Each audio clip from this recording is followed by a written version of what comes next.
Dulce Stein, and I am the curator of this beautiful exhibit that you see around us. This exhibit has been here the whole semester, but it has taken several generations to come true. In this exhibit, we have at least 4 generations of artists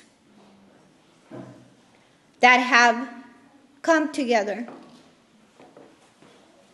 in an unlikely place to start a conversation of not only past but also future. We sit here with the testimony of our ancestors and the promise of the future. The only way to invest in the future is to be part of it. And here is the testament of it. Today is the closing of Xicana, and we cannot do it without the most beautiful way possible that I can think of, and is to invite my sisters, Somos Xicanas, to celebrate with us.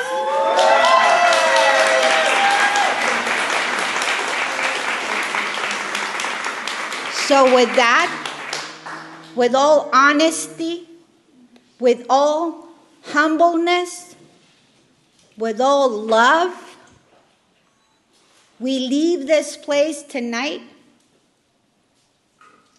grateful.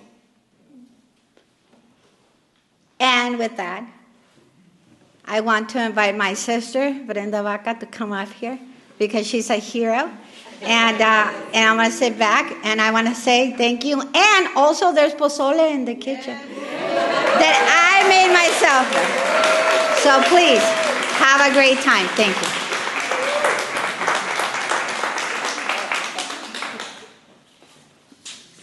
Somos Xicanas. She's here.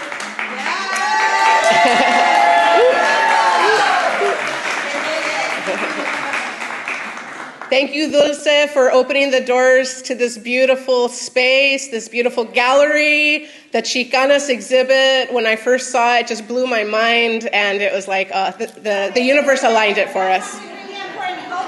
Important message from Dulce. Yeah. No, in true measure of Mexican time, I want to say thank you to ESMoA. Yes. ESMoA is the only museum in the South Bay. And I remember coming with Margaret Garcia, and we started having this conversation, Margaret's piece right there. Margaret. And I said, yeah. And then we said, hey, we want to have a Xicana show. What's up? And then they said, yeah, you have it. And with El Camino College. So we leave here grateful. Our heart is full. ESMoA and El Camino, but a little bit of ESMoA is that it's awesome. So I just didn't want the night to go by without acknowledging and with all our heart. Yes, 100%. With ESMoA. Come check us out too, because come over and read with us. We have an actual cool spot. Beautiful space. Okay, yes. That's it. Yes, thank you, ESMoA. Thank you, El Camino College. Thank you, Dulce Stein.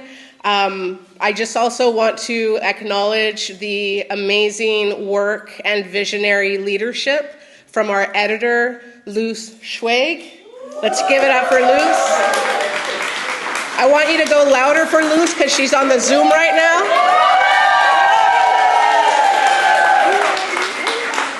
How do you do the heart? Luz is on the East Coast, so she goes hard for Somos Xicanas. It's been just an honor to work with her, and it was an honor to be a contributor in this piece, and then to hold it as the publisher. It's like exponential power. So thank you so much to Luz. We love you. Thank you for believing in our work. And I know my other sister sibling contributors will also give their thanks and honor to Luz. All right, we're going to open up with a little bit of music to get this party started. All the way from the east side of LA County. I met this powerhouse musician, creator at Casa Verde in Xicana, Whittier, where I am from. So everyone give it up for Indica.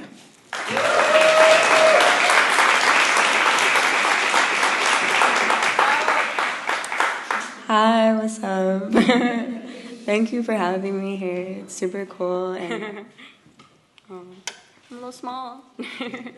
Okay, I'm gonna be playing Cinnamon Baby. It's an original song. But yeah.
Okay, cool. Thank you guys so much. I was a little nervous. I have allergies too, but thank you for the energy.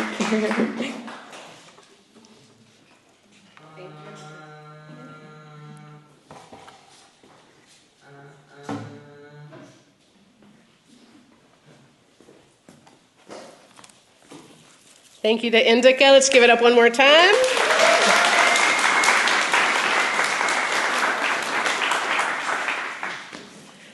All right, we got an amazing lineup of contributors tonight from the Somos Xicanas Anthology. We are at 80 plus contributors in multiple genres. We got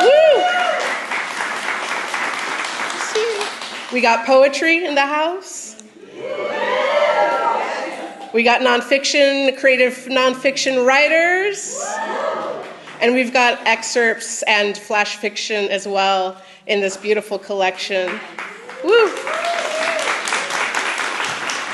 So you're going to hear a little bit of everything. I'm going to go ahead and open us up. I'm a poet primarily, although sometimes it sounds like I'm preaching, so full disclosure. Feel free to holler back. This is a piece, it's an ekphrastic poem, which means it's a poem that was inspired by a work of art by master Chicano artist Rick Ortega, called The Resurrection of my Abuel. Ode to the Resurrection of my Abuel. 1. Allow me to take you on a spiritual trip. Allow me to remind you it's okay to die and be born again. Allow your thick, leathery leaves to burst through the verdant tierra. Learn to fly again and be full of joy, wonder, and laughter. Allow me to blow a gentle whisper into your ear. Beloved, do not fear. Mi agua miel flows, pure and clear. It unlocks the truth. 2. I almost stayed silent. I almost stayed dead. I almost gave way to the desperate voices inside my head. In the chrysalis of the earth, Madre Tierra held me tight. She whispered, "Mija, it's okay to fall apart. Mija, it's okay to give up this fight." In the dankest dark, in the womb that is our mother, Tlaloc poured out his waters to accompany my tears. Myself disintegrated, I dissolved into the amniotic fluid of the womb.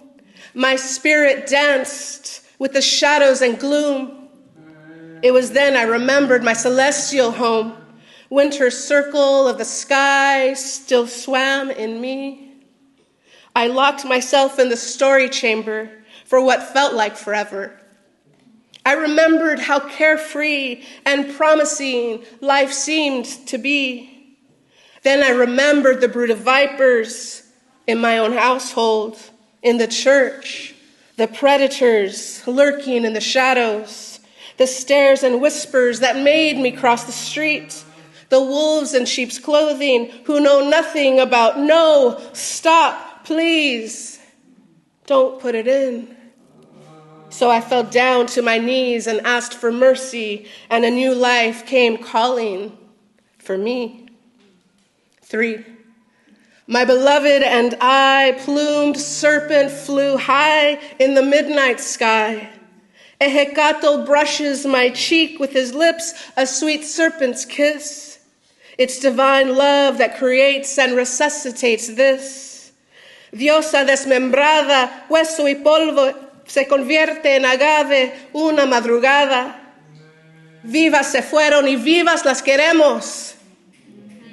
4. We're tired of saying me too. We're tired of having to stand before you and shout out what's true. Tired of holding the shame within, the anger too. What would you do? Would you speak your truth? Las hijas de Mayahuel, we rise like smoke. Our power, it burns your throat. We hold you accountable for what you've done, generation upon generation, not just one mother's son. A legion of demons have violated even little ones. We're tired of saying me too. The truth is, we just want to live, to rise in the morning with the heaviness of eyelids, not our hearts, not these bodies. Hear sensontles sing their song. Feel plumed serpent's kiss again and again as a Xicana carries us to shelter.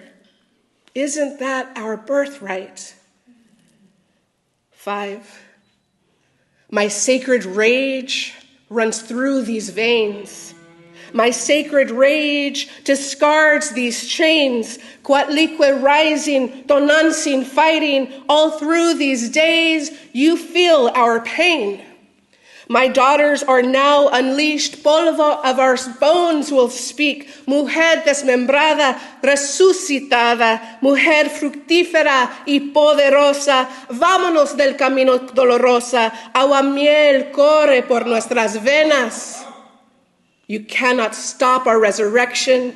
Great Spirit is our protection. There is power in the words we say. We burn Palo Santo and Grandfather Sage. We whisper one to another, Mija, vuelva tu sombra. Mija, speak your own name. Your power, your light, your dark, your beauty, your fight are here to stay.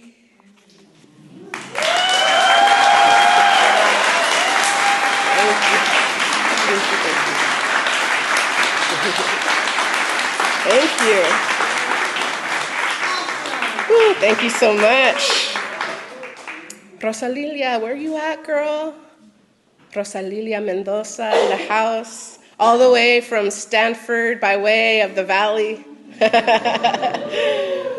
Rosalilia is going to share a little verse with you.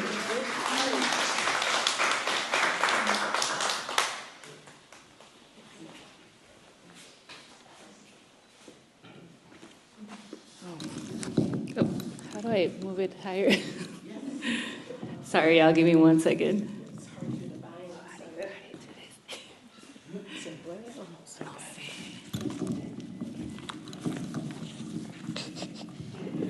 We got a little too cute. Right? It's all good. I think I don't know where it's at. No, it's okay. Is that okay, Mama? That's okay. Project. Okay. Wow, look at this picture in front of me. Can we just take a picture right now, real quick, right here? This is so beautiful. Everybody give yourselves a hand for being here.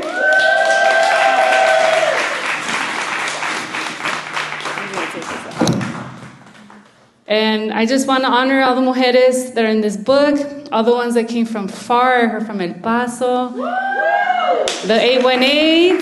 I'm from the 818 too. Although I'm in Stanford, this has been my schooling, my community, my poetry. Your poetry is my education. So with that, I would love to dedicate this for you. Cempasúchil. Flor de muerto marigold, this is how I know you. Yellow to brighten our sorrow, strong scent to ward off the decaying. I didn't know your petals were edible until I saw a reel on IG with the recipe, atole de cempasúchil. How the cocinero molía tus pétalos en un molcajete de maíz, or con maíz. How long have you been around, Sempa? And your name is still indigenous, Xochitl. I wonder how you feel in between the living and the dead. Somehow your offering is sacrificial, sacred, returning. Well, we all know our inevitable truth. What is birth on Mother Earth will be swallowed by her one day. The least I can offer is my bones for all that she has given me. Clothes, food, shelter, water.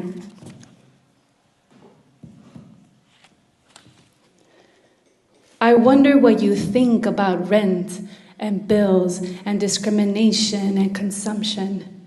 Pretty flower, have we forgotten our highest purpose? Sempa, will you help us remember?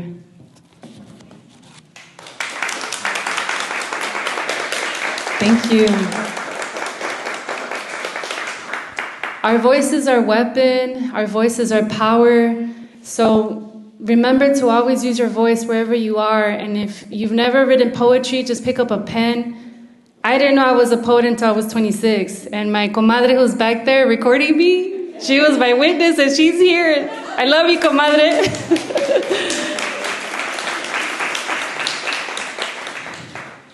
De-indigenized.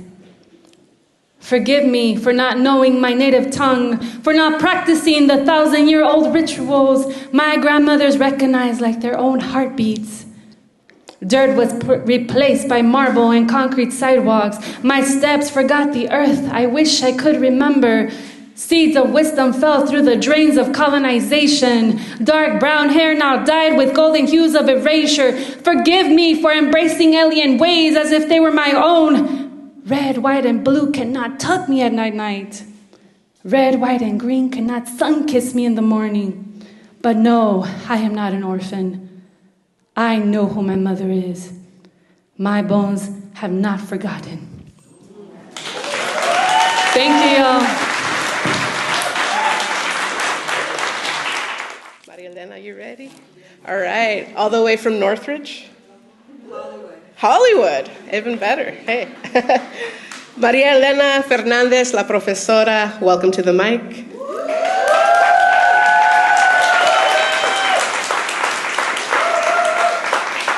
Buenas noches, todas y todos. Such an honor. I want to give my profound thanks to Luz, our editor, and to Brenda, our publisher, for their dedication and sacrifice. So much sacrifice that Luz is ill and can't be with us. So, Luz, we love you and we appreciate you. Gracias. I decided not to read my contribution from the anthology because I wanted to use my 5 minutes to honor my father tonight. It's been 5 years since he's been gone.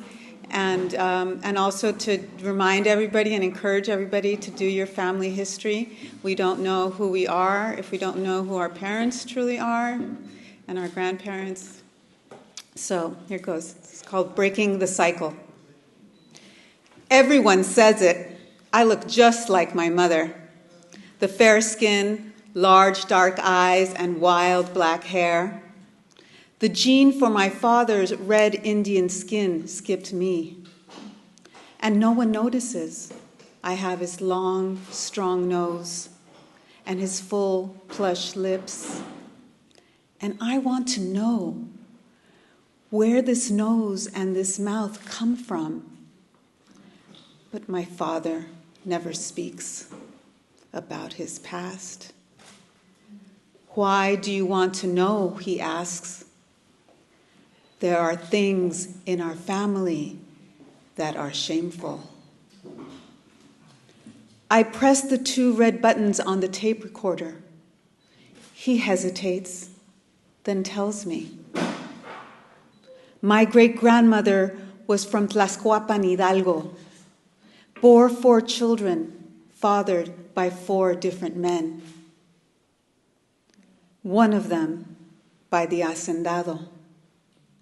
She gave them all his name. When the children were still very little, she packed them up and moved to the capital. And I am sure, in the city's anonymity, my great-grandmother recast her life, told her new neighbors she was a widow, and to prove her upright character, raised her children to be models of Mexican politeness and Catholic propriety. Sent my grandmother to La Corregidora, famous for domestic schooling. My father tells me his father was from Huehuetlan, a fruit tree-filled valley in Puebla. Orphaned, his grandparents raised him. He ran away at 13 because they were so strict with him. Went to work at a hotel in the city of Puebla. Remained illiterate all his life, my father says. But I already know. Because I asked my Tia Paz last time I was in Mexico.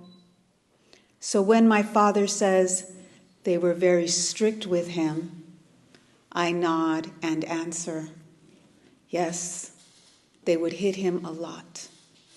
He ran away because he lost the sheep he was tending, and he was afraid of what they would do to him if he returned. Do you know how they would punish him?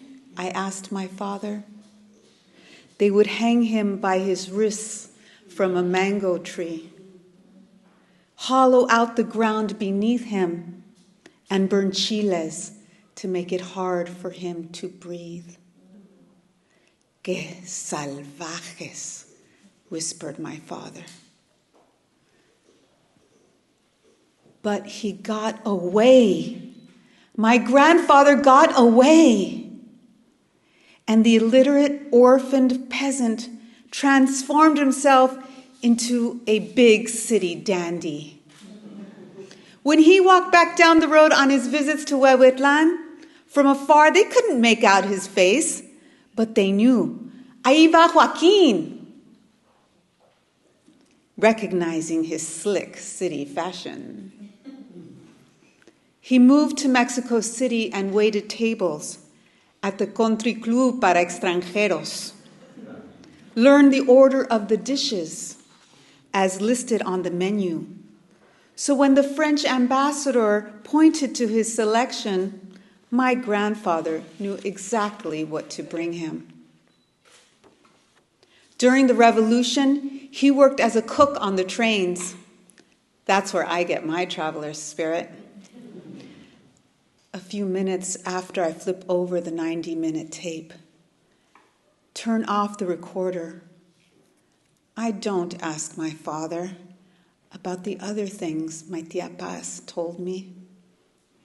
That my grandfather used to hit my grandmother. my tia Lupe, and my father. There are things in our family that are shameful, but I am not ashamed, because now I understand why you never spoke to us, locked yourself in your room, let mommy raise us. It was better not to talk to us, play with us, discipline us. It was better to stay away from us. It was your way of breaking the cycle. Thank you.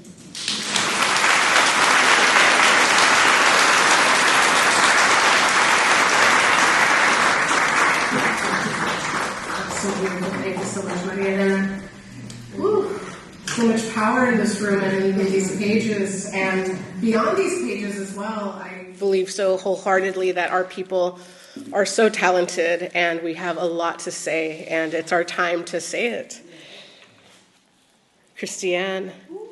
All right, all the way from El Paso. I think Christiane gets the prize for coming in the farthest tonight. All the way from El Paso, Texas, Christiane Williams Vigil. Thank you.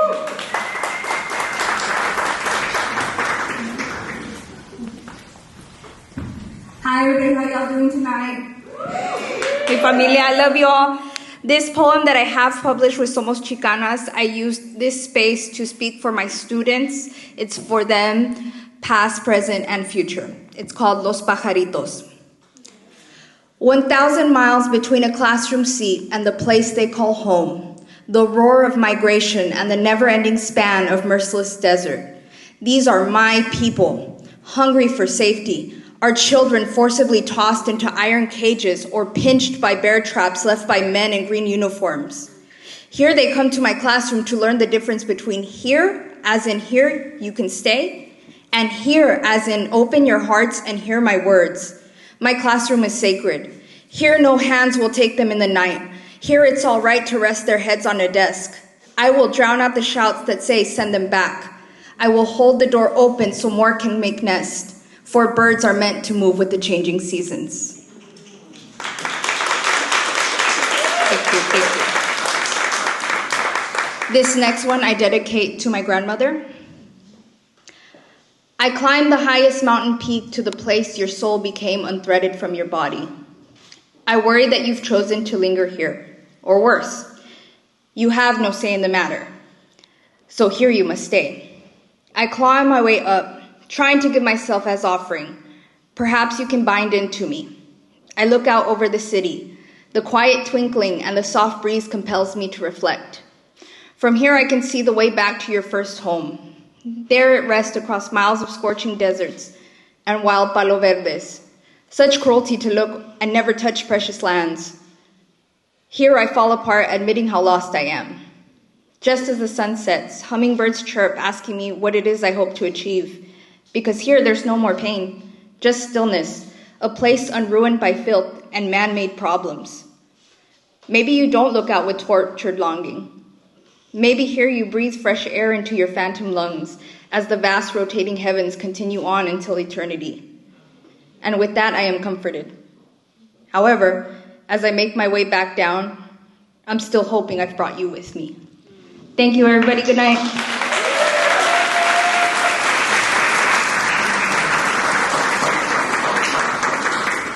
Thank you, Christiane. And Christiane helped out with the beautiful mic decoration here. It's dope, right? I mean, I had an idea, but there was no way I could execute this. Let's face it. Angela Sanchez, where are you at, sis? There you are. All right, all the way from, is it Glendale? I grew up in Glendale. Hey, welcome to the mic, Angela Sanchez.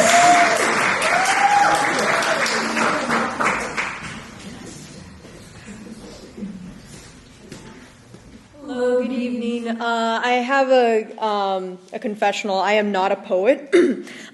So just so we're clear, mine is a bit of creative nonfiction, but I am not someone who typically does poetry or spoken word poetry. My day job is I'm an animation writer. And I worked on a show, maybe some of you have heard of it. It's on Disney Channel and Disney Plus called Primos. And yay, thank you. Yay. Yeah, primos as in cousins, as in lots and lots of cousins. And our main character, Tater, like potato, Tater is about to turn 10 this summer, and she wants to spend the time reflecting and writing in her journal and being, really like alone by herself. And then her mom comes over, kicks down the door, and says, "You can kiss that alone time goodbye, mija. Your 12 primos are coming to spend the whole summer with us. Isn't that great?" And Tater just freaks out because suddenly she's now surrounded by all these young kids who all know who they are, and she's trying to figure out who she is. Tater is a no sabo kid. And this will tie back into the piece here. Our show got a lot of flack about that at the beginning because Disney doesn't know how to promote a Chicano show. And I think I can say that this isn't being recorded. But I want to make that clear because the main refrain of our theme song is Oye Primos. Oye singular, not conjugate to oigan. And there are 12 primos.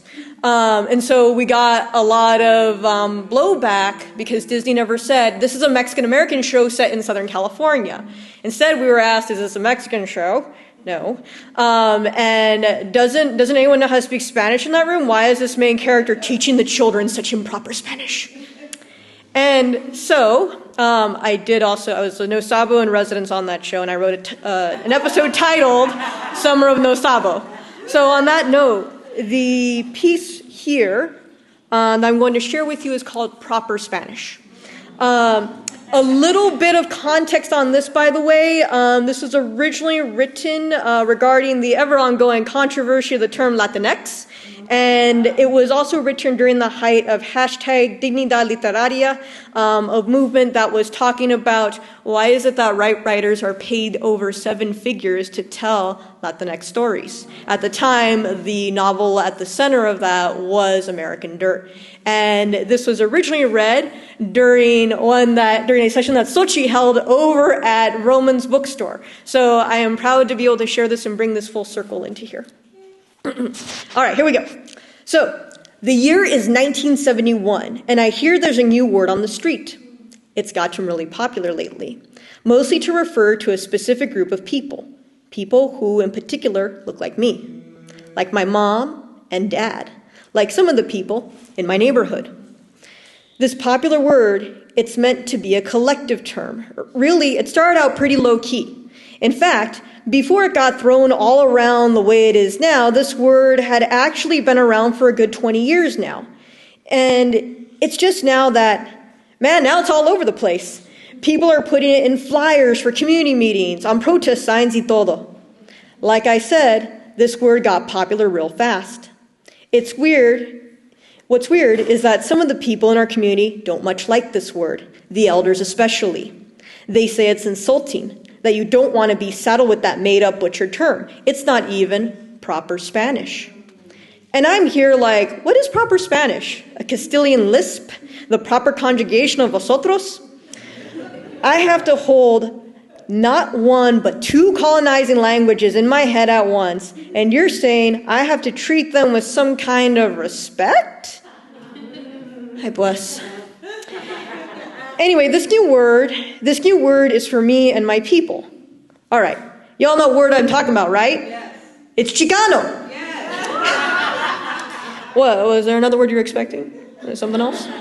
Like I said, the year is 1971. We are 450 years removed from the fall of Tenochtitlan to some dude who spoke proper Spanish. It was this guy, his cronies, and the power overseas that they represented who gave us things like smallpox, syphilis, and a caste system that said the fairer skinned you are, the closer to God. You want to know why people don't like the word Chicano? Chicano has its roots in the word Mexicano. You all know who Mexicanos were. No, not Mexicans, like the way it's written here. Or rather, not just any Mexicans. Remember the Mexica? Say Mexica.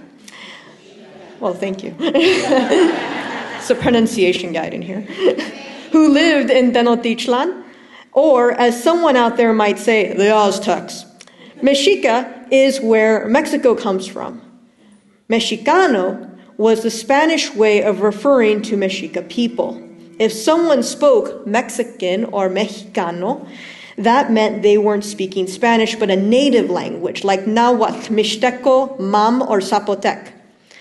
A Mexicano is a native person. Guess who isn't fair-skinned and therefore distant from a white god? Mexicanos. But that's probably why some folks don't like the word, right? They're clinging to what they can of the Spaniard. Don't want to mess him up.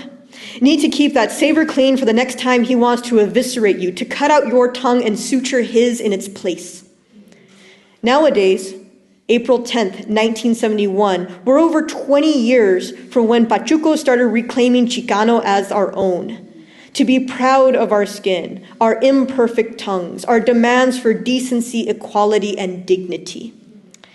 Dignity's a pretty significant word, too. Dignity means getting to have an equal, unsegregated education. Most people know about Brown versus Board, but they don't usually know about Mendez versus Westminster, how it set precedent for almost 10 years prior thanks to our Chicanos in Orange County. Dignity means getting to be represented as how you see yourself, not how the creators of Frito Bandito see you as some caricature standing on American dirt. Dignity means having your voice heard. If you're good enough to be cannon fodder in Nam, then you should be good enough to hold office, to demand basic civil and human rights. Instead, in many cases, our voices and our advocates are silenced with violence. It was just last summer the LA Times journalist Ruben Salazar was killed at the Silver Dollar Bar.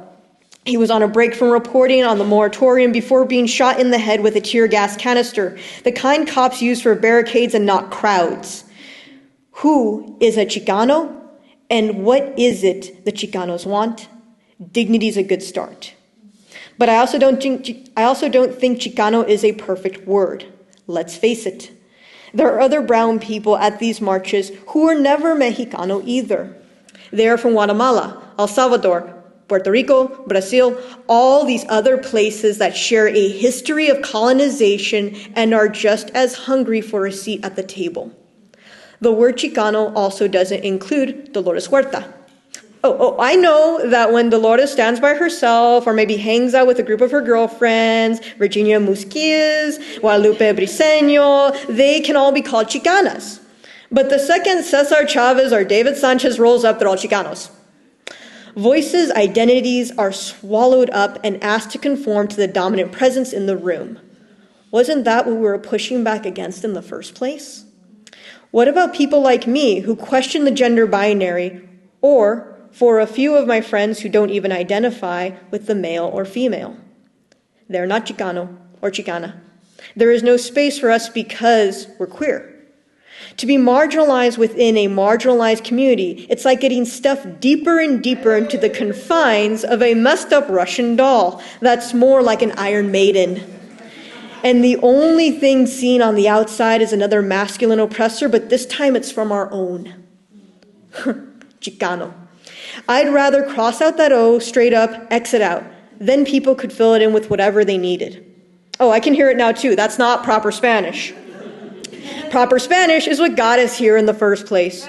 Rude awakening here, if you're using words like cacahuate instead of mani, or nopal instead of cacto, you gave up on proper Spanish a long while ago too. And don't get me started on avocado. We'll eventually find our palabra perfecta, and let's do it with the inclusion of all our Chicanekis. Thank you. Gabby Moreno, you ready?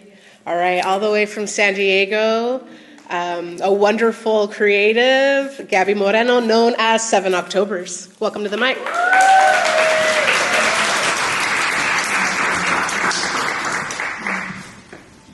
Hello, everyone. I'm going to recite my poem, Jaguar Warrior. And before I start, I just want to shout out again, Brenda, Luz. Thank you guys and all the contributors that are here tonight and the ones that couldn't make it. Honored to be amongst you. And this goes, and I'm dedicating it to my abuelitos, and I actually have them here with me. So here it goes. And actually, it was a song first. So I have a EP called From Chivalba to Aztlán, and this is one of the songs that was featured. I actually have some CDs in case you guys want to purchase anything. Okay. La mexicana que nació para grandeza. Si te acuerdas, me llamo Gabriela, la poeta, la mensajera con su trompeta, llena de fuerza, la reina de la selva. Mi mente en otra frecuencia, abierta mi conciencia. No soy de este planeta, sabiduría de una tolteca. Sangre de guerrera, jaguar en mis venas. Soy maya, indígena y azteca. Adelitas son mis antepasadas. Emiliano Zapata, una revolucionaria. Dualidad es mi naturaleza. Soy buena y mala, geminiana, gemela y cuata. Soy la verdad, nunca falsa. Me traicionas y habrá venganza. La fantasma con sus barras. Yo hago lo que se me dé la gana. Destined for greatness since the day I was born. I'm prepared for war. I know the score. Keep you coming back for more. The girl who's obsessed with gore. I'm nothing to mess with. You've been warned. I'm a jaguar. Got my battle scars. Get my power from the stars. I am a god. Ushe, protejo la madre tierra, la verde frontera, la que nos deja existir sin guerra. Estos poderes son de mis ancestras. Nuestra historia está en las estrellas. El universo inspira mis poemas. Mi corazón y alma en cada letra. Carácter de soldadera. Esta canción se la dedico a mi abuela. Siempre vivirás en mí, Rafaela. Me he convertido en una de tus leyendas. La diosa de las tinieblas. Orgullosa de mi cultura. Como yo no habrá ninguna. Yo soy única, la reina que adoran en su tumba. Agarro mi energía de la lluvia. A mí nada me asusta. Tus rezos me alumbran. Nací para la lucha. Cada pelea gano sin duda. Vengo de un linaje de salvajes. Jaguar corre en mi sangre. Nunca he sido una cobarde. I do this from the heart. You can hear my pain in every bar. Thank you.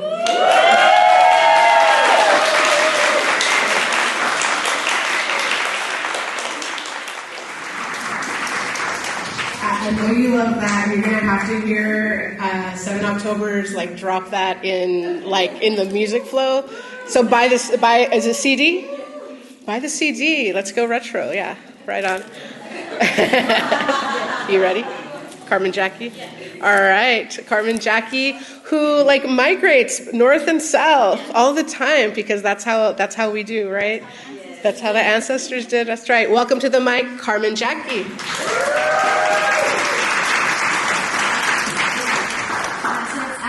Mexico, raised in San Bernardino, California, and so if I ever publish my big book, I will just put on there, I call the West Coast my home, because that's what, obviously, we got to go big. So Casino Mamas was born from, I talked to this lawyer at a meeting that Xochitl put on for a bunch of writers, and then I was like, well, I really want to make a reality show about my mom. She likes going to casinos. I want to just coin the name. And she was like, well, you can go hire someone and pay them a lot of money, and they can coin it for you. And I was like, I'm broke. And so she was like, you can publish it, and that way you coin the phrase, and then one day, if you want to make it a reality show, it'll be yours. It'll be your property. So this is loosely based on that reality show that I want one day of 4 Hispanic moms going to casinos and having the time of their lives because they deserve it. Okay, so I'll just read the first page because I don't want to give a lot away, and some of you need to start reading. So.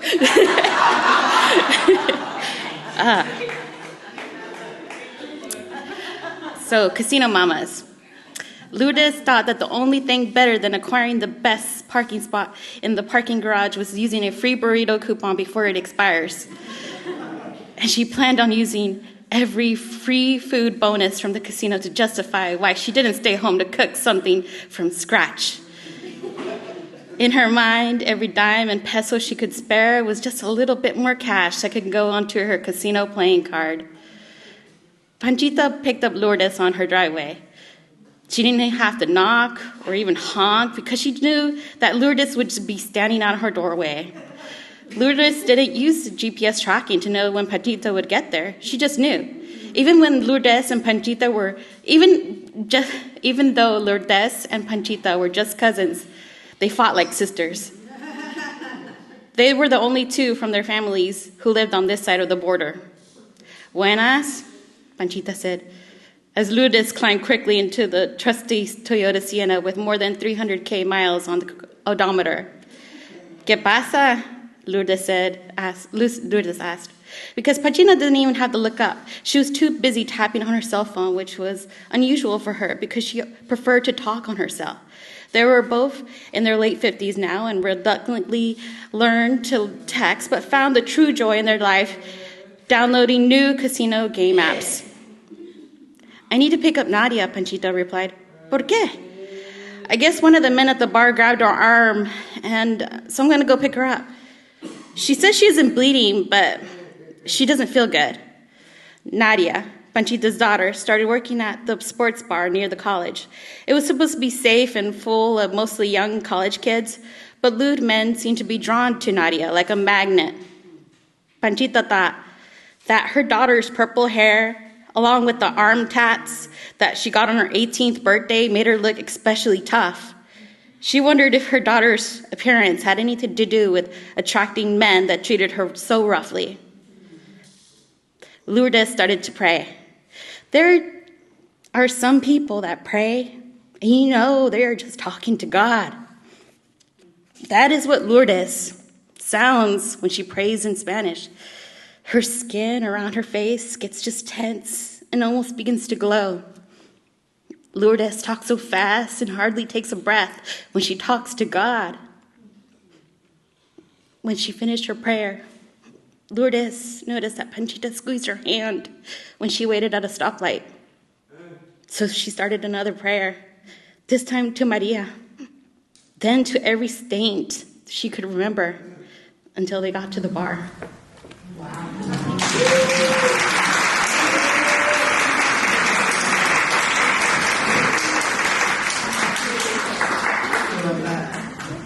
As you can see, Chicanas are not a monolith. Like, there's so much diversity in our storytelling.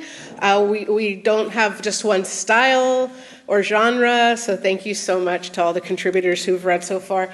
We're about halfway through. You guys ready? You're going to have like a storytelling hangover after this. So stay hydrated, okay? And have some pozole. That kills the cruda. I also want to give a shout out just to before our next reader, to our vendors who are here. They're braving the cold outside. Many of you have commented on these beautiful pieces that I'm wearing today. Designed by Sills, it created these pieces, has so many other pieces. Check them out. It's the holiday season. Let's support our gente. And then I also want to give a shout out to Ellie Cara Jewelry, who's right next to Design Sills. Go check out her work. She's actually Erica Ayon's sister, who is one of our contributors, wasn't able to be here tonight. So many people dealing with the flu, but go and support and these wonderful creatives. We're creative in so many different ways. With that said, I want to bring up my comadre de letras from the West Coast, Diosa Xochiquetzalcoatl.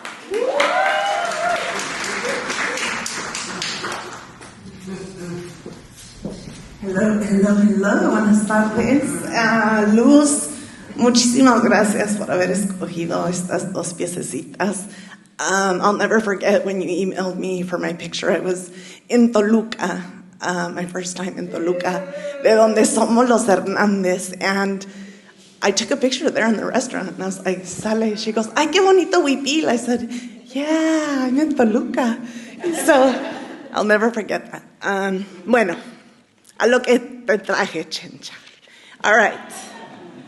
So I'm going to read you one piece from the anthology and another piece because, porque quiero. Ya basta. When I was a little girl, we had to take my dad's shoes off after a long day at work. even though my mom's day was much, much longer. When I was a teenager, I was pulled out of a restaurant by my ear for flirting with the waiter, while my cousins were encouraged to pursue without avail. That was in Cabo San Lucas, by the way. That was. When I became an adult, my brother and I took after my grandpa's promiscuous ways. He has always been a player, while I am forever stuck at slut.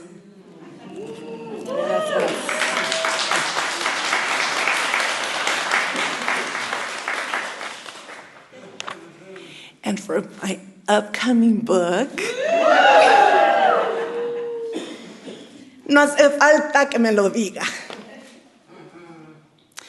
When he is in Mexico, he thinks of me.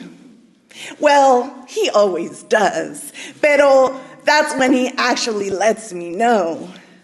But I know, yo sé, que esos tacos de nopal y esas quesadillas de huitlacoche taste like me. Y que cada que suena un mariachi, his ears begin ringing to the sounds of my screaming a todo pulmón con toda mi pasión.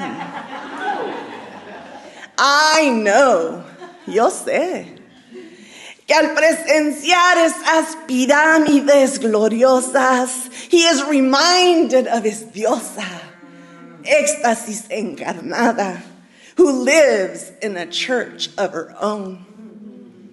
Y cuando se tapa con su cobija, be it Mexican or San Marcos, he feels el calor de mi ser acobijándolo y acariciándolo. I know, yo sé, that every time he reads a poem in español, se le nubla la vista entre lágrimas de remordimiento, knowing how he will never again turn a single page in my book. Gracias, Kamati.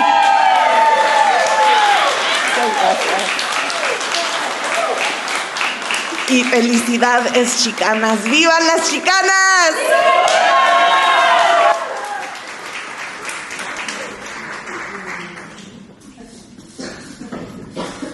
Diosa's got her books here tonight, too, directly behind you on the way to our table, Somos Xicanas, Riot Roses. So check them out. It's the holidays. We know you got people to shop for, right? Don't give your money to Amazon. Come on. Okay.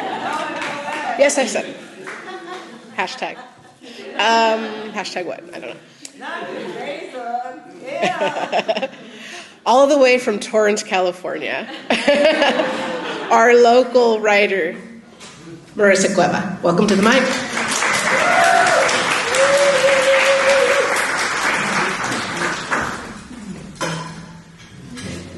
Hi, I'm so honored to be a part of this collection.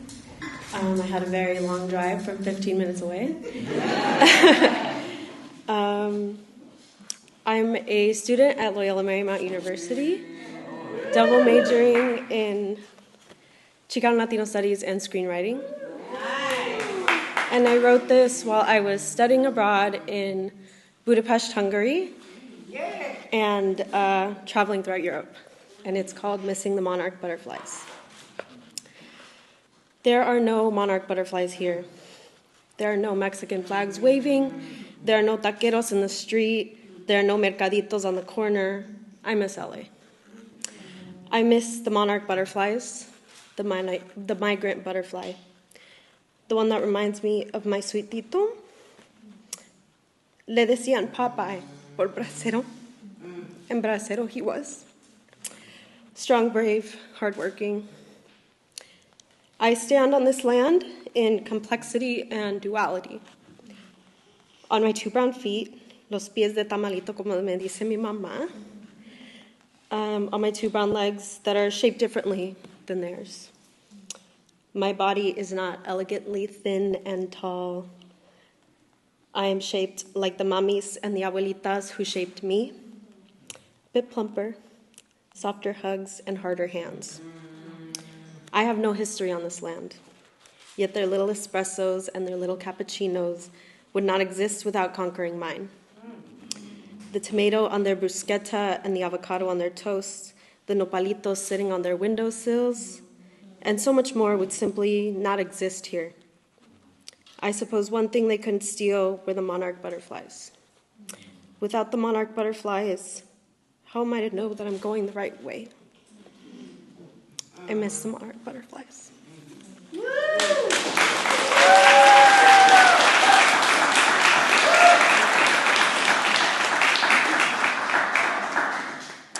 I have one more poem published in this incredible collection, and it's called Nopalera. Pink light shines through the red umbrella, protecting her from the scorching sun. A blushing haze surrounds my tita, highlighting the excitement in her eyes.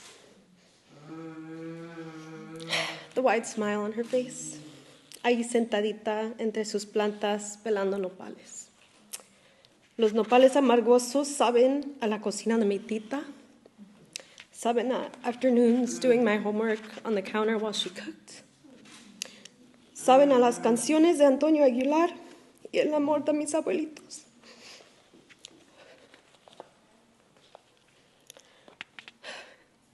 Nopal llevo en la frente, nopal llevo en el corazón, llevo el corazón espinado, adolorido y ardiendo, sangrando rojo y verde, como las espinas que le quito a mi tita cuando me dice: ven, Mari, tú con tus ojos buenos, tú con tus ojos jóvenes, tú con tus ojos que ven, quítame las espinas, quítame el dolor.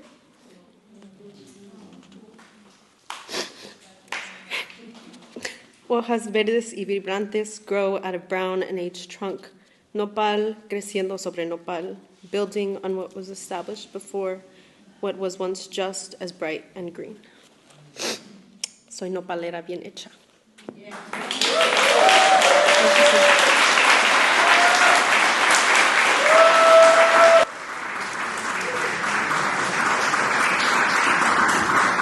It's so magical having gone through the collection to, you read the words and then to hear it out loud from these incredible living writers is just such a powerful experience. Thank you so much, Marisa. A bit of a roll call. Is Michelle Mojica here? Michelle, are you here? Did you make it? We didn't meet yet, so I'm like, maybe they are. Next time, la próxima. Bella Santana made it. All the way from Torrance, California. By way of Michigan, right? University of Michigan? Welcome to the mic, Bella Santana.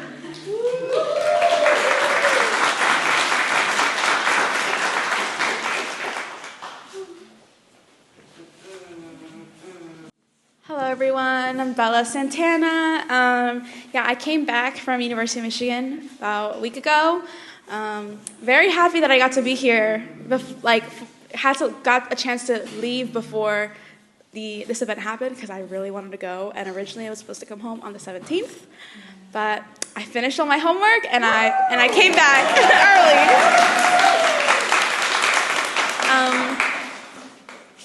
So the poem I'm reading from the anthology today was actually originally published in my debut chapbook, published by Somos Xicanas. Luz was part of that publishing team. Thank you, Luz. There you are. Thank you, Luz. She was one of the editors that originally looked my manuscript over and was like, oh, let's publish this. The rest is history. So you can find my anthology contribution in here and here. And if you want to read more, you can check me out. Okay, so the poem I'm reading for you guys today is called Manuela Monzon de Mendoza, the Poet. Chica tells me that her mother was a poet. She had it all. The dead husband, the alcohol addiction, the insanity. What is my talent then? Generational gift? Generational curse? When I was little, Chica would tell me stories of her mother, the beatings, how grief grabbed her by the neck and stuffed her into a bottle, dragged her away until she couldn't handle her existence. I am eerily similar to Manuela Monzon de Mendoza. The insanity, the fragile balance between tolerating existence and tormenting myself to death. So I Google search, how do you break generational patterns? It seems as if nobody has the answer. Manuela Monzon de Mendoza, you are the shadow I cannot shake off. You're part of me through history. I will never be able to escape you. But God, oh God, I will certainly try. Thank you.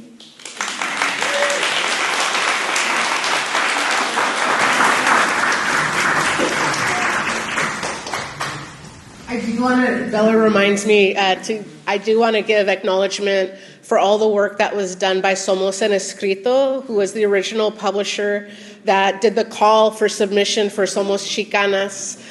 Once again, Luz, I know Luz is still on the line, Luz Schweig, who carried this forward, championed it all the way. Scott Russell Duncan Fernandez is on Zoom right now. Give it up for Scott. And Jenny Irizarry as well, who was one of the assistant editors, along with Scott and Armando Rendon. So let's give it up for them as well.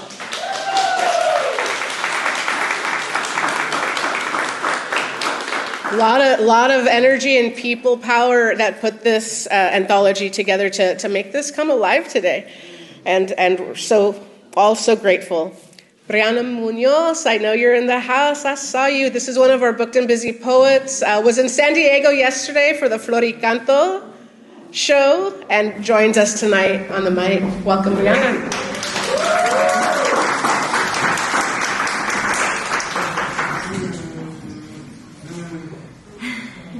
There's so much energy in this room, and I feel like there's a lot of healing going on, listening to each other's stories, and it's an honor to be in this anthology, but also be sharing poetry tonight. Let's see here. Upside down. Okay.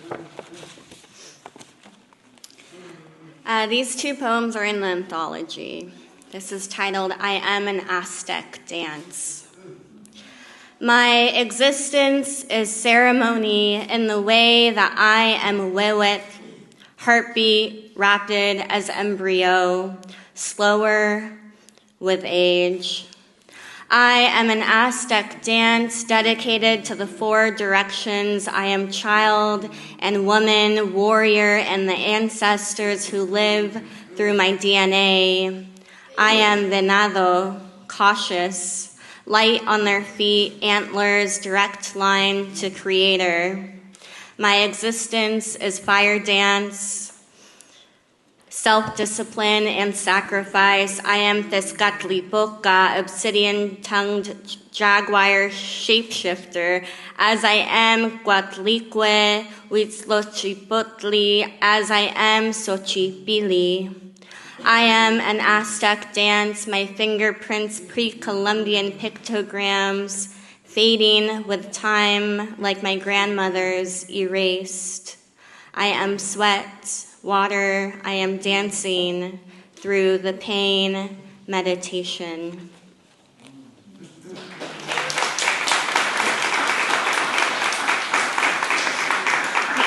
Thank you. This is titled, I grew up going to La Pulga, or the Tianguis, or the swap meets. I grew up going to La Pulga, after Daniel Garcia Ordaz. I grew up going to La Pulga every Sunday, where my grandparents sold planchas y escobas, cantaritos y vestidos de ballet folclorico, sewn by fingers that pushed colorful fabric across 32-stitch machine. My grandma's foot pressed lightly against the pedal in intervals. In Mexico, my grandmother was a nurse. I grew up going to La Pulga and sitting on buckets flipped over while tapping my feet to the music blaring from neighboring vendor booths that sold bootleg NB Rida's CDs. I grew up going to La Pulga, where one could find a pair of fresh botines or First Communion gifts, fruta picada, or caged birds for sale. When us kids wanted spending money, our parents would send us to La Pulga to help our grandparents. All the primos were first introduced to business in this manner, or perhaps survival. I grew up going to La Pulga, observing men colognes and suited in tejanas, wearing their ladies on their arm. Later, they'd dance a quebradita at the Friday night baile. My grandma had nicknames for every regular here. El Jotito, Doña Piojos, La Señora de los Raspados. It was at La Pulga, when attending to my grandparents' customers, where I learned that my Spanish skills were at a level of someone considered to be pocha. I grew up going to La Pulga, where my domingo, a term for allowance, would be spent at the toy vendor booth, once earned after a long day's hard work. Gracias.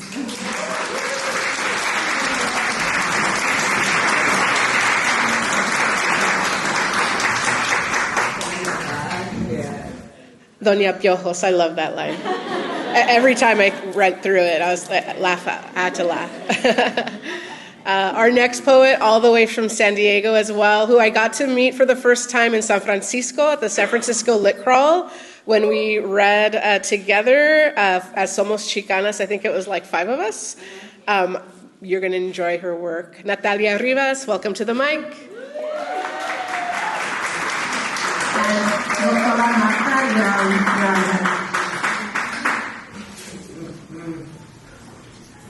I don't know.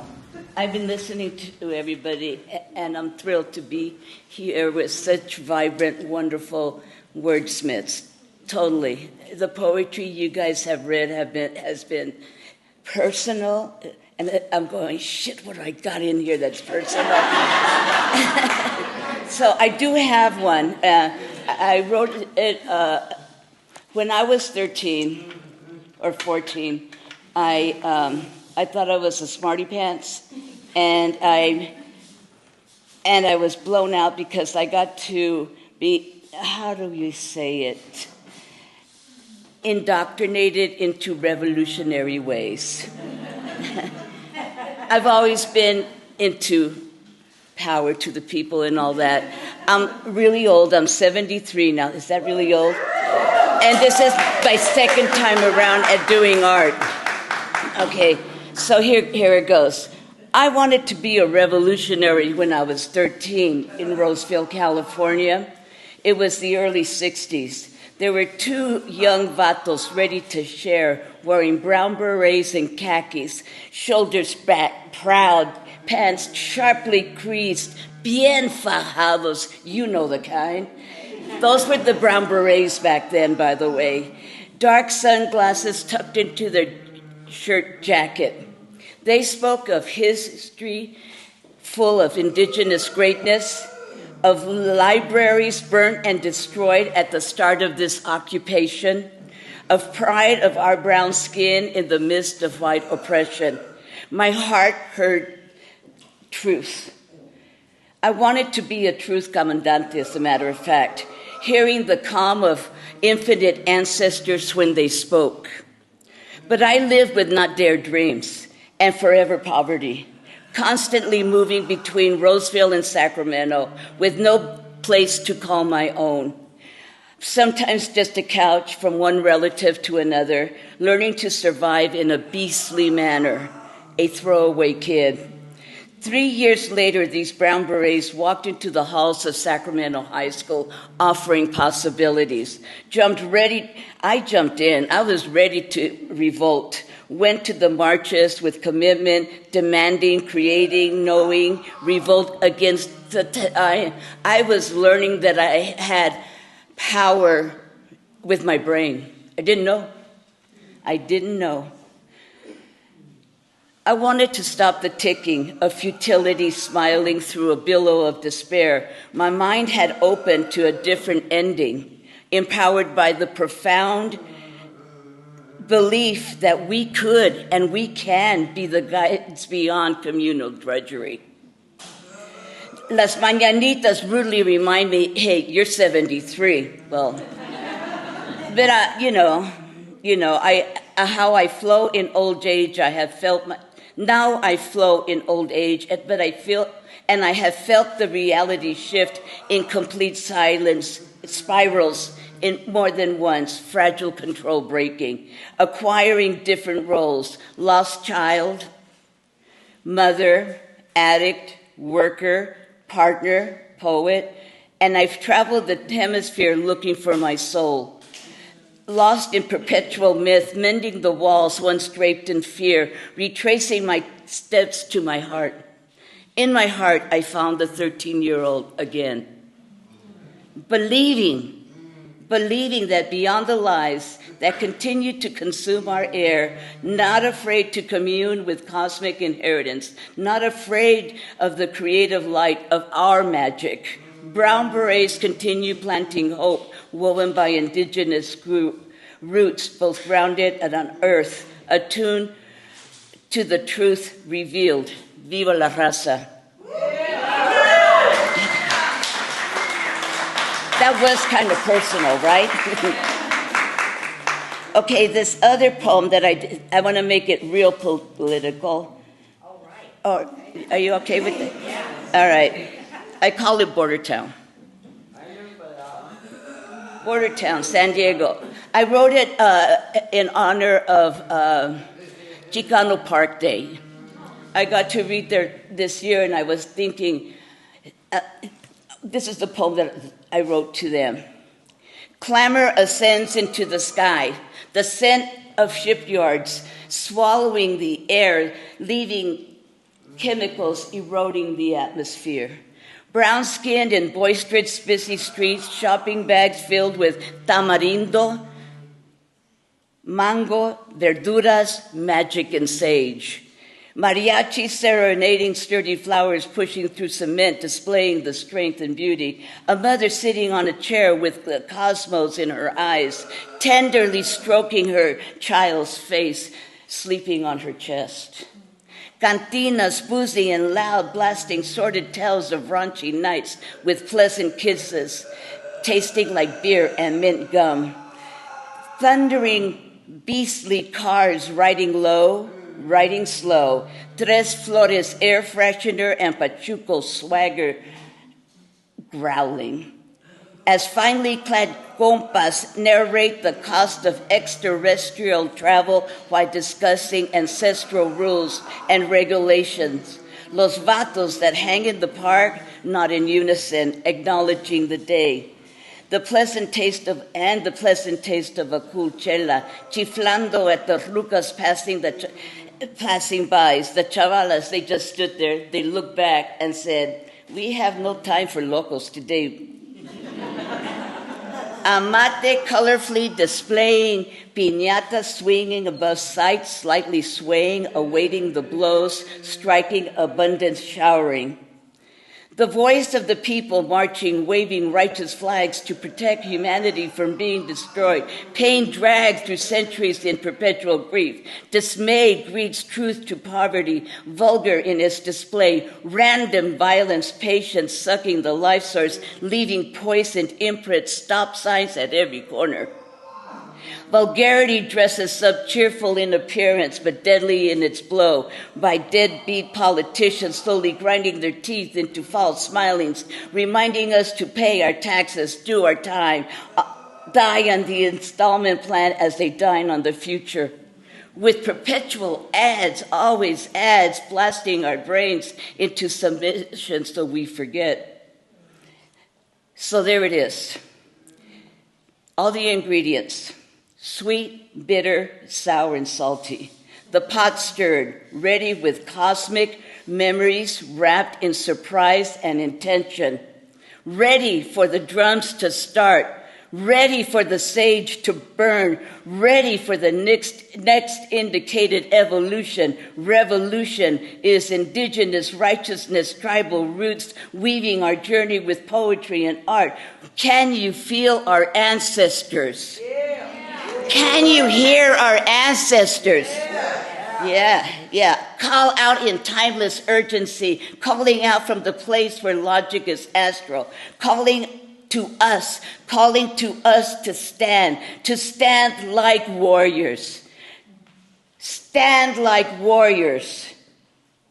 Warriors stand. Thank you.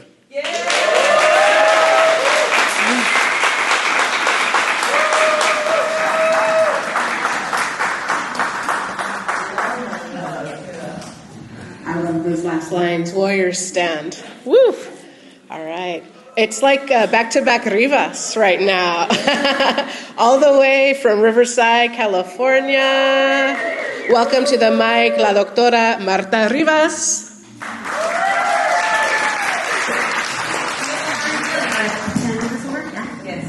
How are you feeling? Good. No, it's been a while, but it's good energy. Mi tocaya Rivas. So we have a bit of time, but I'm just going to share with you. As a writer, I often don't think of audience. Right? As a writer, I just think of, let me just get into my thought and my energies. And my two daughters, Sol Inés, who goes by Holly, because she was born in Hollywood, y Alicia y Chel, I often tell them, when Mama's writing, just let me flow. Like, I can't be interrupted, because then I have to respect the energy. But this particular, there's two pieces in the anthology. I'm blessed. Again, Luz and Brenda, thank you for your guidance in making this it's a historic tool. I often say it's how we preserve our resilience and our knowledge. But this particular, one of the two that's in here is titled Xicana. I wrote it as in a response to the question, what does Xicana mean to you? And it evoked all the memories, because I've been teaching Chicano, Chicanx studies for 25 years. I know it looks like I started when I was 5, but ya voy a los 50, ya voy para allá. And so I've been teaching for 25 years, and year after year, 300 students per year, un chingo. And every year siempre llegan con, are you going to teach us what Xicana means? And then secondly, they all ask me, can I call myself Xicana? And so year after year, cada año, and also I'm a community organizer, so speaking with community, también preguntan lo mismo. Working with educators and administrators, they often ask, like, how do you know about this movement? How do you know about the Chicano movement affecting education? I'm like, let me tell you, mentored by Sal Castro and Daniel Solórzano and my bisabuela Maria Sanchez, I know a thing about radical reform, but how can we do this all the time? And so that's why I am so honored that this book is out, because we're sharing this knowledge. And so for this one, I did have the audience in mind. It was this whole history of me experiencing this question that people, our community, are still asking, because this is precisely why this anthology is so important. And we're not going to showcase how important it is until we tell it. We have to remind people how important this is for our communities. And so this piece is titled Xicana.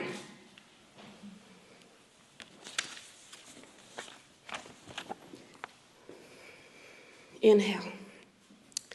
Listen, I was born in Zamora, Michoacán, México, en aquel febrero de 1979, pero a los 3 añitos me trajeron como la Priscilla no sé quién, allá por un carro cruzando la línea allá por Tijuana. I often tell folks that was the only time I've been to TJ. That or that other time, remember spring break, Rosarito, 98, but shh. De eso ya después les cuento. Pero soy Xicana. See, I might have to redefine all these definitions and labels and requirements and todo they formalize to institutionalize and impose upon us. This process to call ourselves as one label or another, still colonial. But this process of naming simply coincides with the fluidity of language. Pero mendigos want to keep us distracted con tarugadas. Pero se llaman historical amnesia and cultural schizophrenia. Google it. Luego después les escribo de todo eso. All this informs my Chicana-ness. Y yes, we create and use terminology que nos da la gana. I was raised in these lands. Acá los que les llaman estadounidenses, and trust me, I had to Google and spell check that porque my Spanish is what they call pocha still. Sombra nos dice norteñas, pero I just say mexicana y peleonera acá en el norte. Raíz bien centrada, corazón rosa mexicano, brillante, ardiente, así como el que nos regaló Ramón Valdosierra, presente. But what I meant to say is soy Chicana, because I carry the responsibility to keep fighting straight up. We remind ourselves again to learn our history, but also the historicity of our gente. Historicity is for us to see and learn and sense and feel again and learn again and all that again. About how our gente has been here, and they've been here for hundreds and thousands of years, you see. We have a responsibility to know how our gente experienced history. What we saw, what we felt, what we loved, what we endured, but mostly how resilient and brilliant and strong our gente will always be. Y por eso misma soy Chicana with the next. Always inspired by Malcolm X, because we all still hold the responsibility to remind ourselves of our collective fight. The political, historical, social, y todo aquello. Shit that still keeps hurting us, intentionally, for profit. It is our turn to speak. Xicana was birthed out of resilience, not just resistance, for the reclamation of our indigeneity, for the fight to express our identity, for the right to be seen. Xicana raíz, como el maíz, runs deep. So I'm that type of Xicana, de Califas, la que no se olvida. We stand on land that once was Mexico and indigenous prior and always. Gracias. You know, reading this book and hearing it out loud, it's an education, right? I learned so many words. I feel like my brain grew going through the collection. Historicity, I love that. Sochi, you ready? All right. My sister from Women Who Submit, an amazing writer. Welcome to the mic, Xochitl Julissa Bermejo.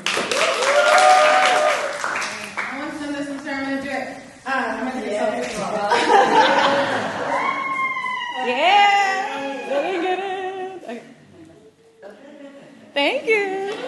Because I kept looking behind, like, oh man, this crowd's great. Like others, I just want to echo, like, I want to thank Luz for, creating this space and these pages with the other editors. I want to thank Brenda for taking up the torch, and I was excited when I was like, Brenda, I think I emailed you immediately, oh my God. And I also want to thank Dulce for this space that we can gather in. I just feel so at home, y'all, hearing everyone's voices, having the Virgencita with us, flowers, this artistry work, the pozole. I'm just man, I feel like I'm in church right now, after.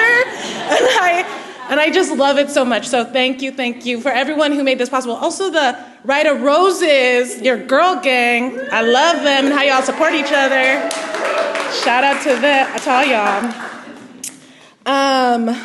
I read a lot of love poems, and so these are going to be love poems, and this poem is about a dude, and I read it to him, and he was like, that's a bunch of smut, and I was like, oh, okay.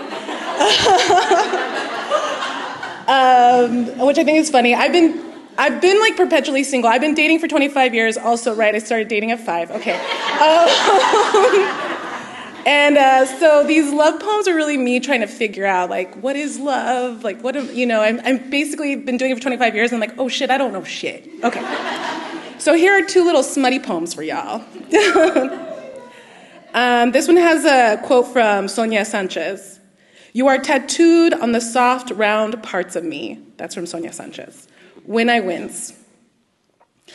In the late lamplight, you ask me to pose. Look here, you say. Lens pointed my way. I picture rolls folded over rolls, but I roll into position anyway. You look at the image in your hand and mumble something like, I can't believe how beautiful. You don't finish the thought and drop the phone so fast, I think I must be ugly. This is what it's like to love the tender parts of me. a sharp point dragging across hot skin. How long can you or I stand it? After we make love, I flip on my phone to found you sent me the image.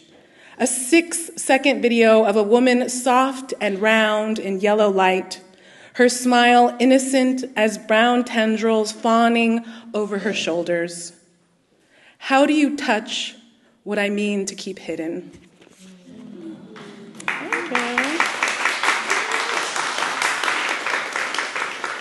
And I have 2 books of poetry, and in the last one, there's a poem that's called The Ways Men Use Me. And so a lot of healing, right? A lot of therapy, a lot of recovery work. So this is kind of a response to that. Making amends to myself for letting men use me. I apologize for not believing I was more than my body. I forgive myself for not believing I was more than my body. I apologize for believing I was ugly, for hating my belly and big nose, my big butt and curly hair. I apologize for not valuing my big butt and curly hair until a man deemed them desirable. I apologize for believing all I had to offer was a big butt and curly hair. I forgive myself for wanting my big butt and curly hair to be enough. Thank you.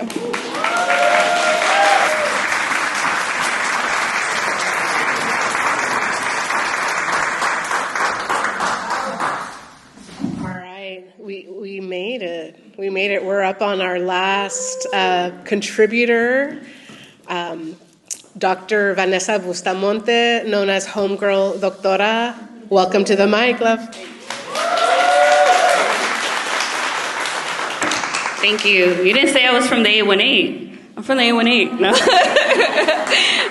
But thank you. I want to first off thank Somos Xicanas, Brenda, Luz, everyone, Riot to Roses Publishing, also to my comrade, Scott Russell Duncan from La Raza Unida Party, longstanding member, who actually tapped me on the shoulder to submit. So thank you, Scott. I know you were on the Zoom. Don't know if you're still there. I also want to thank my parents. My parents are here, my mom and dad, for coming.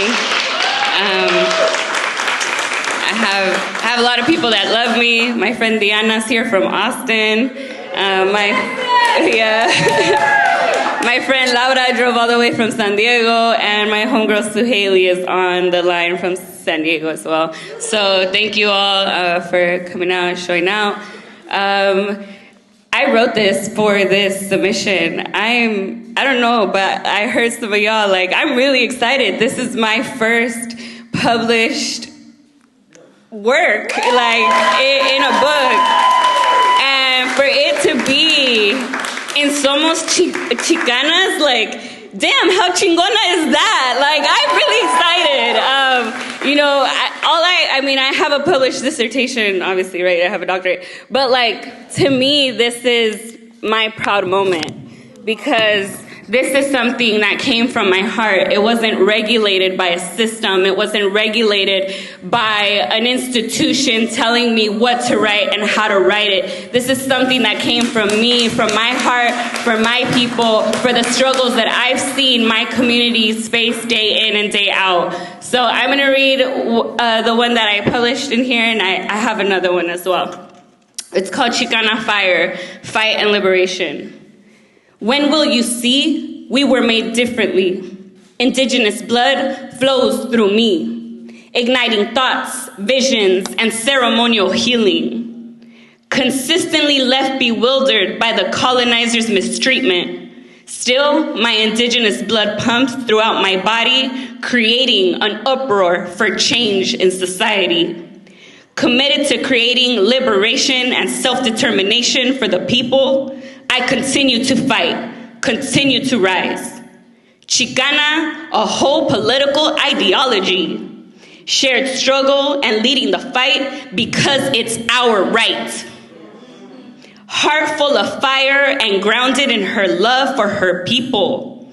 She is leader, advocate, and organizer. She is Xicana, la mera mera, la jefa.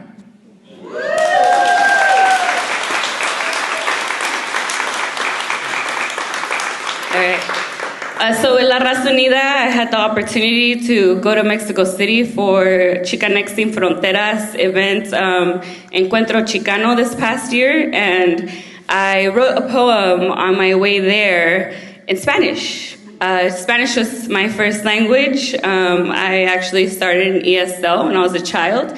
But with the educational system, I was actually very anxious to speak in Spanish in Mexico City because, you know, a lot of us have said we speak pocha, we speak broken. So I wanted to challenge myself and write something in Spanish. So it's called Xicana Poderosa. Camino de Xicana, ella, la soldada, guerrera fina, mujer de piedra, honra la luz, el destino, su senda.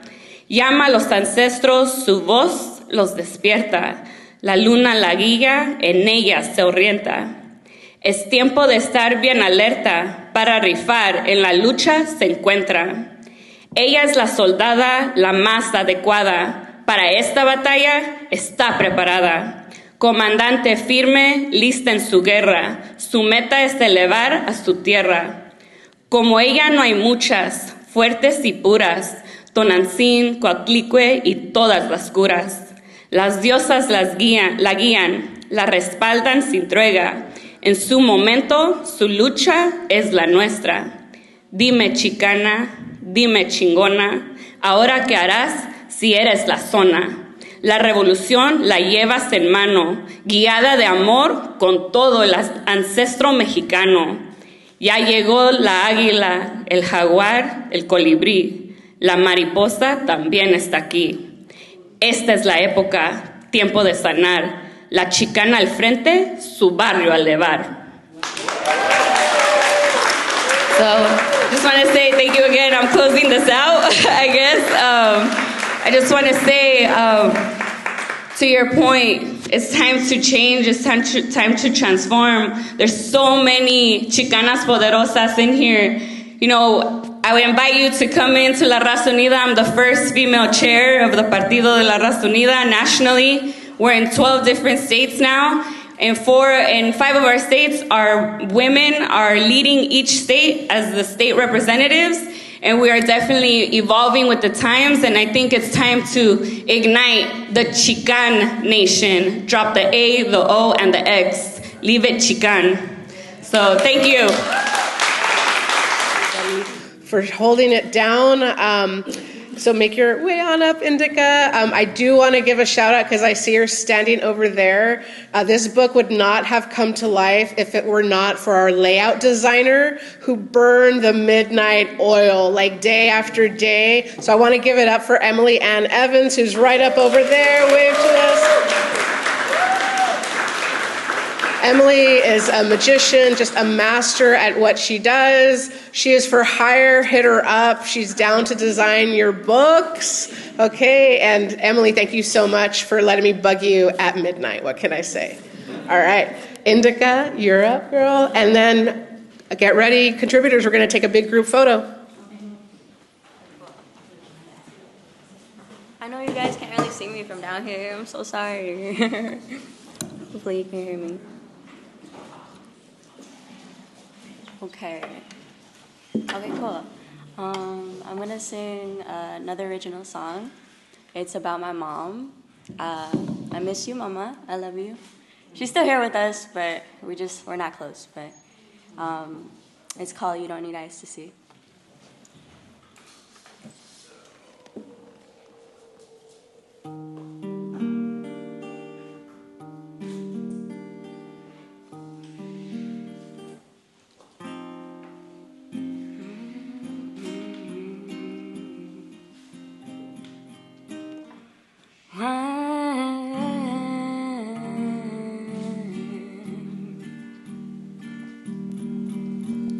I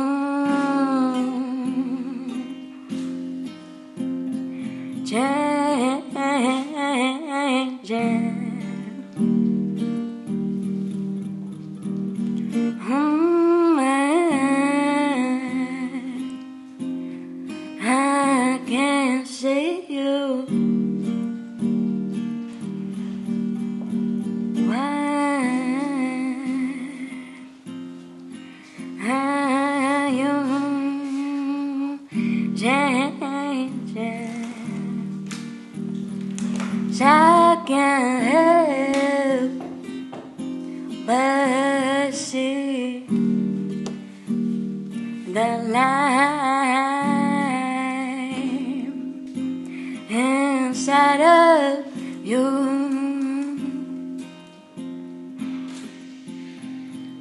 Now they say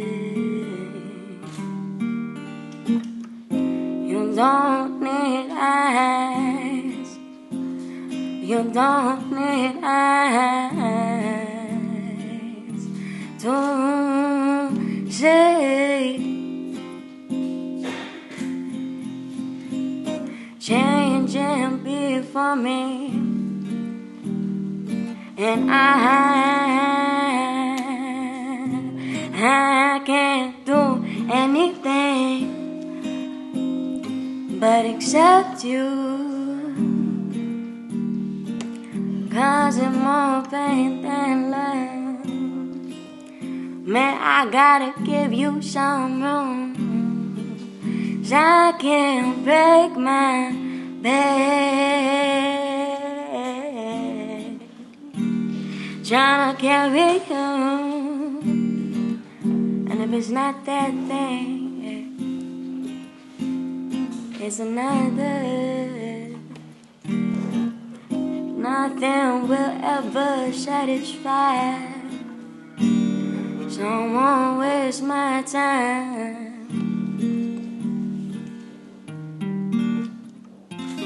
Now they say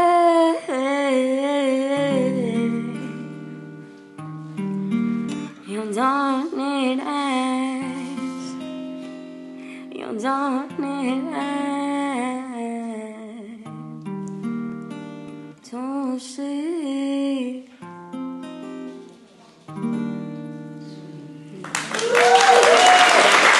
Thank you guys so much. Congratulations. Thank you all for sharing this space for us to express our voices, for me personally for having this platform to speak on behalf of my students who, for various reasons, cannot come out publicly to share their stories. I'm glad I had this space and opportunity to do so. And I am so honored and thrilled to be part of Somos Xicanas. This text is foundational in terms of just what it offers, having the perspectives of so many different Xicana writers, being able to show that diversity in terms of our stories, our voices. This is the kind of panoramic survey that should be out there to show all the lived experiences and perspectives of so many thoughtful writers and voices. Thank you very much to Riot of Roses and Brenda for all your amazing work behind bringing this phenomenal text together. Thank you. I am so blessed and excited to be a part of this incredible collection. There was so much power and passion in this room tonight. I feel like I don't even have words to describe it, but if anybody has the words, I guarantee it's one of these contributors. This experience has been incredible, and I'm so happy and excited to share my words and hear everybody else's as well. Thank you so much for the opportunity. Well, I think first and foremost, thanking Luz, our editor, and Brenda, our publisher at Riot of Roses Publishing House, for making this coming to fruition. I mean, this is un tesoro for our community. This is medicine that all of our children, young, high school, college, outside of institutions, our community needs this librito. This is really medicine for all of the generations, for us to really answer questions that we struggle with or come up with on a daily basis. This is a book that is going to guide us through all of that thinking. So I look forward to hearing from folks. But yeah, this is it's timely. It's timely for us to have this book. Hey, what's up? It's Homegirl Doctora, and I just want to say thank you so much for allowing me to be part of this beautiful work. I think this is a historic publication that will be used to not just help inform, but also support in the healing and the upward trajectory of the Chican movement. I think as we keep elevating it and informing other Chicanas of the beautifulness of our culture and our roots and coming together in unity to promote and to uplift and to continue resisting in this settler colonial state. I want to thank you all for your hard work, your dedication, and your love and heart that you bring. May you continue being guided by the ancestors to continue doing this work and to continue elevating and resisting our people. Thank you. Hi, I am Brenda Vaca, founder of Riot of Roses Publishing House. Proud to have launched Somos Xicanas Anthology into the world. So grateful for everyone that came out tonight to celebrate with us en vivo, en persona, and on the virtual space. Support independent artists, support independent writers, independent publishers. Our community is so talented, and we're giving from our heart. So thank you so much for coming out here. Mil gracias. Tlaxcalmati.